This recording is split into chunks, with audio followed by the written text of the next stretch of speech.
My people have been slaves for 400 years. Over the past few weeks, I have seen the Nile River turn to blood. I have seen thousands of frogs, gnats, lice, flies, and locusts come from nowhere to torment my enslavers. They have had their animals die and boils show up on their skin.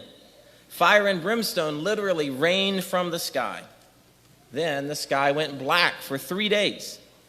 Then a mysterious spirit came from the sky. It flew past my house because I did what my leaders told me to do. But the next day, my enslavers' children were dead, and they told us to leave.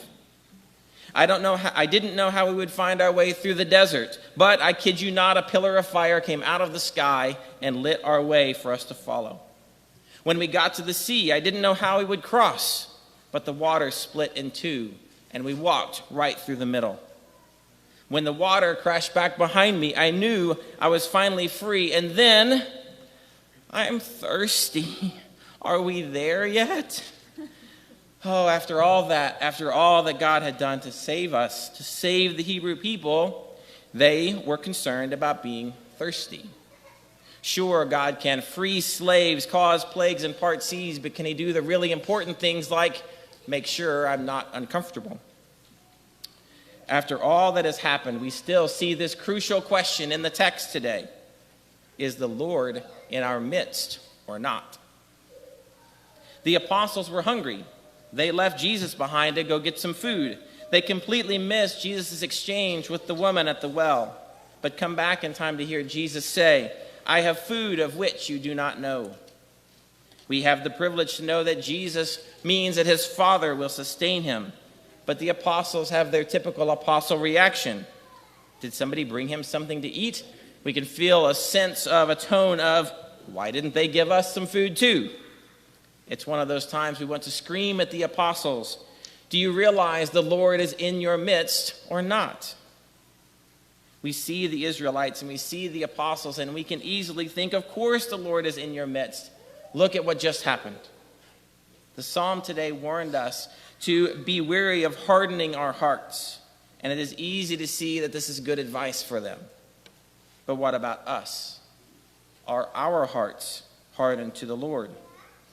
With all the blessings we receive in our lives, do we not still wrestle with that same question? Is the Lord in our midst or not? We see these texts and we can believe that God was with them, the Israelites and the apostles, but do we believe that God is with us? We see the Israelites and the apostles get tired of wandering on what seem like endless, aimless journeys with little shelter and question, is God with them? We think their questioning sounds silly, but we have stable lives and homes, shelters better than anything they could have imagined, and we sometimes wonder, is God with us or not? They were hungry and thirsty. We have grocery stores that cover thousands of square feet and water that magically comes when we turn a handle, and we still wonder, is God in our midst or not? Lent is meant to push us to places that make us ask, is the Lord with me or not?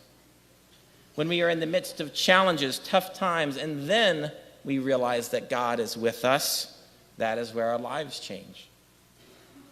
The Samaritan woman was going about her daily business, seemingly frustrated and outcast. That's why she was there at noon by herself instead of the morning with a crowd for safety and for cooler temperatures. She was lost in her thoughts about the complications of her own life. Yet of all the people we hear about today, she has the most authentic moment with Jesus to realize that the Lord is in her midst. The moment she realized that she left behind her daily personal needs. This is why the author takes the time to tell us she dropped her bucket and she ran to proclaim that the Lord was indeed in her midst. Lent is an opportunity to remove those things that distract us from realizing the Lord's presence. Do we still love God when times are tough and things are scarce? Lent is a tool for God to lead us into times of scarcity to learn to rely on him. It is much easier to claim God in our prosperity. It is harder to claim him in scarcity.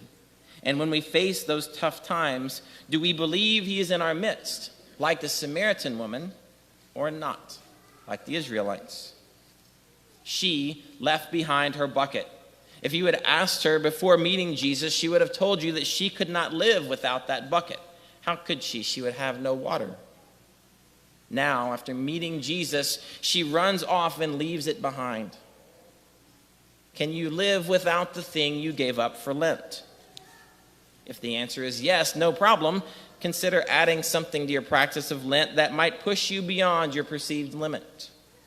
If the answer is no, and you have been struggling to do your Lenten sacrifice, then you are on the right track, because Lent is not supposed to be easy. We still have 4 weeks of Lent to follow the example of the Samaritan woman and get to the place where we are so filled with the Lord that we can leave anything behind.